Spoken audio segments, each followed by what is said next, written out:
ભારતીય સંસ્કૃતિની અંદર ગાયનું મહત્વ ખાલી ઉપયુક્તતા માટે નથી, એમ ખાલી ગાય ઉપયોગી છે, ગાય આપણે દૂધ આપે છે, ગાય આપણે ગૌમૂત્ર આપે છે, ગાય આપણે છાણ આપે છે, તેથી એટલા પૂરતું નથી, પણ ભગવાન કૃષ્ણએ ગાયનું સુંદર મજાનું આવી રીતનું મહત્વ વધાર્યું છે। શા માટે? તો કે ગાય એ પૂજનીય છે, ગાય છે એ વંદનીય છે, ગાય છે એ આદરણીય છે। આ ભગવાન કૃષ્ણએ સમજાવવા માટે અહીંયા રોજ સવારના આપણે જોયું ને, હમણાં જ આપણે શ્રીમદ ભાગવતના 10મા સ્કંદમાં વિચાર કરતા હતા કે રોજ ભગવાન સવારે ઉઠી ભગવાન કૃષ્ણ વનોની અંદર ગાયોને ચરાવવા માટે રોજ જાય છે, એવું અહીં ભાગવતકાર વેદવ્યાસ લખે છે। તો ગાયોને ચરાવવા માટે જાય છે, એટલું જ નહીં પણ ભગવાન કૃષ્ણના મુખારવિંદમાંથી જે મોરલીના સૂર નીકળે છે એ સાંભળી અને ગાયો પણ આજુબાજુમાં કે પશુ આજુબાજુમાં ચરતા હોય તો એ પણ પોતાનું ઘાસ છોડીને જેટલો કોળિયો મોઢામાં રહી ગયો હોય એ બધા લઈ અને ભગવાનની પાસે આવી જાય છે। ભગવાને આટલું મોટું મહત્વ ગાયનું ભારતીય સંસ્કૃતિમાં વધાર્યું છે। ગાયને તો શાસ્ત્રની અંદર અહીંયા જે લોકપાલો છે એ લોકપાલોની અંદર 7 જે લોકપાલો છે એની અંદર પ્રથમ ગાયને સ્થાન આપવામાં આવ્યું છે। ગાય છે, બ્રાહ્મણ છે, વેદ છે, પછી સતીઓ છે અને સતપુરુષો છે, પછી આવી રીતના જે દાન ધર્મ કરનારા જે છે, આ 7 વર્ગની અંદર પ્રથમ નામ ગાયનું આવે છે। ગાયનું મહત્વ ભારતીય સંસ્કૃતિએ ખૂબ જ સુંદર રીતે અહીંયા વધાર્યું છે।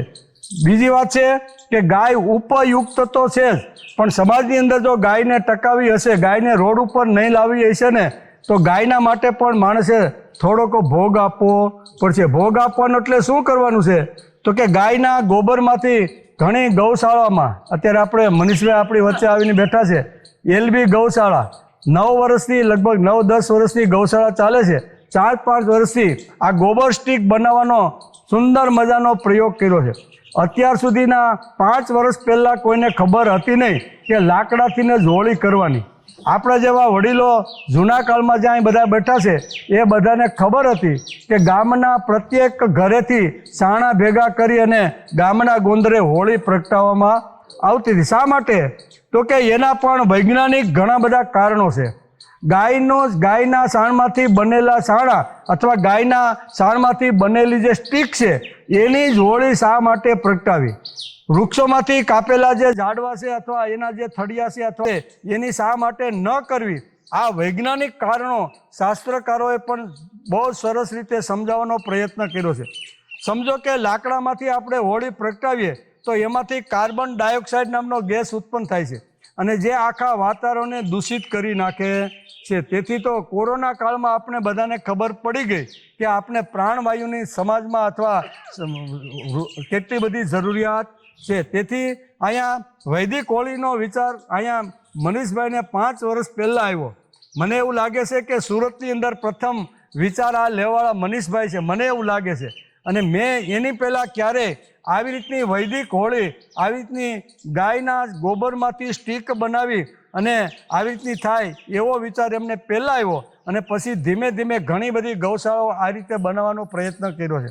પણ મૂળ વસ્તુ એ છે કે જો સમાજની અંદર જો વાતાવરણ સારામાં સારું જો રાખવાનું હશે ને, તો એના માટે ઓક્સિજનનું, પ્રાણવાયુનું ઉત્પાદન ખૂબ જ જરૂરી છે। અને પ્રાણવાયુનું જે ઉત્પાદન છે એ ગાયના સાણ સિવાય શક્ય નથી। લાકડામાંથી તો કાર્બન ડાયોક્સાઇડ ઉત્પન્ન થાય છે, એટલું જ નહીં પણ એક હોળી જો પ્રગટાવવાની હોય તો અસંખ્ય ઘણા બધા વૃક્ષોનું આવી રીતનું નિકંદન કાઢવું પડે। એટલે જે ઓક્સિજન 24 કલાક સુધી આપણે ઓક્સિજન આપે છે, કાર્બન ડાયોક્સાઇડ પોતે લઈને ફિલ્ટર કરીને પાછો ઓક્સિજન આપે છે, એ વૃક્ષોનું આપણે ખરેખર હોળીના માધ્યમથી નિકંદન કાઢતા રહેલા છે। માતરમ, ગૌ માતા કી જય।